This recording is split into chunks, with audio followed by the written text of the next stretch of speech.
So magandang araw po sa ating lahat, no. Nakikita po natin na naglinis po tayo ng clipper. So ito po ay kailangan nating linisan at saka sa hindi pa tayo diyan, kailangan ko lang may mag-follow and subscribe sa aking YouTube channel. So Juliver Loro Vlog. So ito po ang aking clipper na ginagamit araw-araw, no. So linisan natin ito kasi may marami ng buhok sa ilalim. So pag igupit mo siya, makaipit na ng ng buhok, mapurol na ba, hindi na siya hindi na siya masyadong matalim. So kailangan natin linisan kasi may mga, mga na buhok, makaipit na siya. So mapurol na, kailangan natin linisan talaga. So ganyan talaga ang pag-alaga ng gamit. Kahit mura lang siya, alagaan mo siya, pagbalinisan mo siya, matalim pa rin. So ganon. Ayan, linisan natin pati ang loob niyan.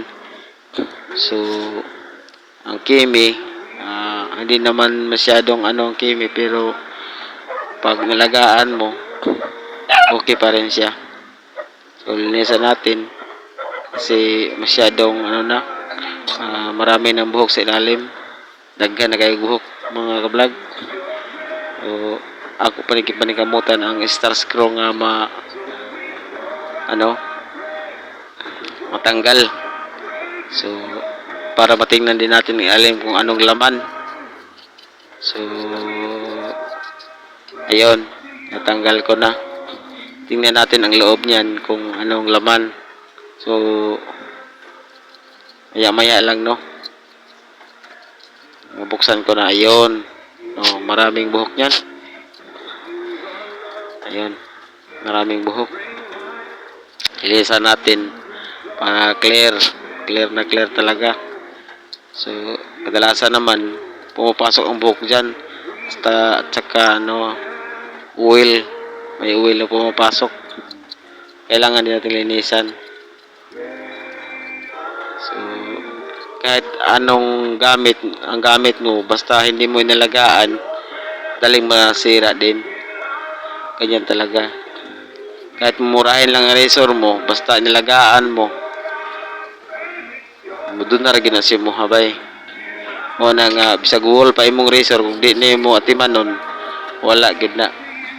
Di, gid na mo doon na rin sa imo, ha. So mura to, follow and share my YouTube channel, Juliver Loro, no.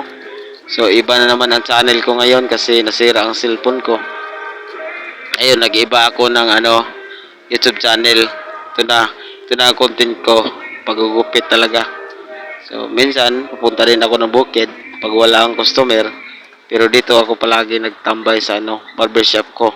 So good morning, and follow and share my YouTube channel, Juliver Loro. So ganyan, linis ko na, ibalik ko na siya.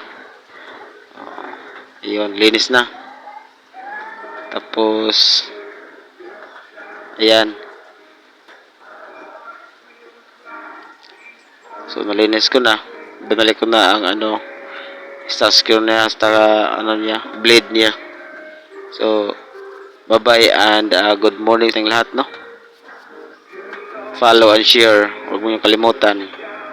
Bye bye, salamat sa panonood.